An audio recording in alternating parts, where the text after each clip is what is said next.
भारत में आपका स्वागत, वंदन, अभिनंदन। स्वस्थ रहें, मस्त रहें, व्यस्त रहें। नमस्कार।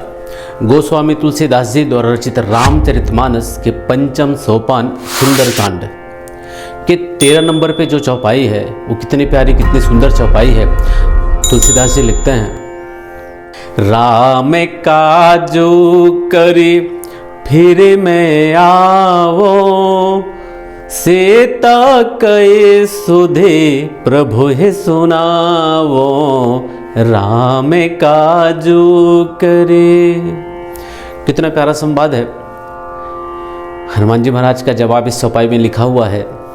यह घटना कब की है, यह संवाद कब का है कि जब हनुमान जी महाराज माँ जानकी जी का पता करने के लिए समुद्र के ऊपर आकाश मार्ग से जा रहे थे, तो सबसे पहली जो बाधा आती है वो है मैनाक पर्वत के रूप में। तो भगवान हनुमान जी महाराज मैनाक पर्वत को प्रणाम करके आगे निकल जाते हैं। जब वो आगे जा रहे थे तो देवताओं ने हनुमान जी महाराज की परीक्षा लेने के लिए सुरसा नाम की एक सर्पों की माँ को भेजा था कि जाओ हनुमान जी महाराज की बल बुद्धि की परीक्षा ले।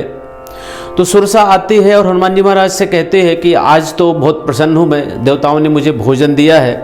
तो जब ऐसी बात हनुमान जी महाराज से सुरसा कहती है, तब हनुमान जी महाराज का जवाब क्या होता है वह इस चौपाई में वर्णित है।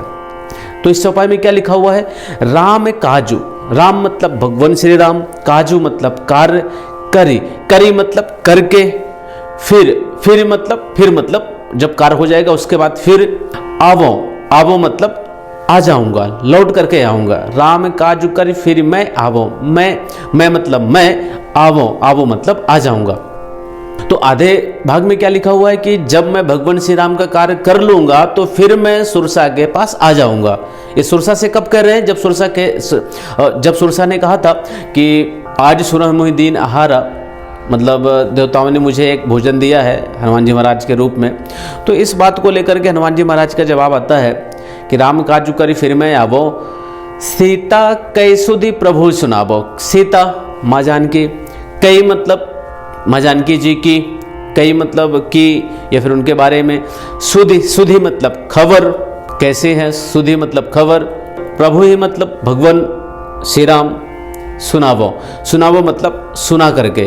तो यहाँ पर हनुमान जी महाराज क्या कहते हैं सुरसा से कि मैं भगवान श्री राम का जो कार्य है वो पहले कर लूँ।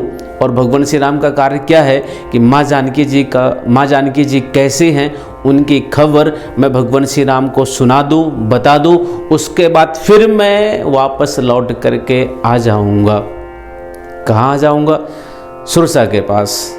किस लिए, उसका आहार, भोजन बनने के लिए। तो इस चौपाई में क्या सिखाया है कि जब हम कोई सा कार्य कर रहे हो, हमारा जो लक्ष्य हो, तो कितनी बड़ी से बड़ी ही बाधा आ जाए, मतलब जिसमें हमारे जान ही चली जाना है, तो भी हमें अपने लक्ष्य को नहीं भूलना चाहिए। हमारा केवल ध्यान अपने लक्ष्य पर होना चाहिए, जिससे हम उस कार्य को पूर्ण रूप से कर सकें। जय हिंद।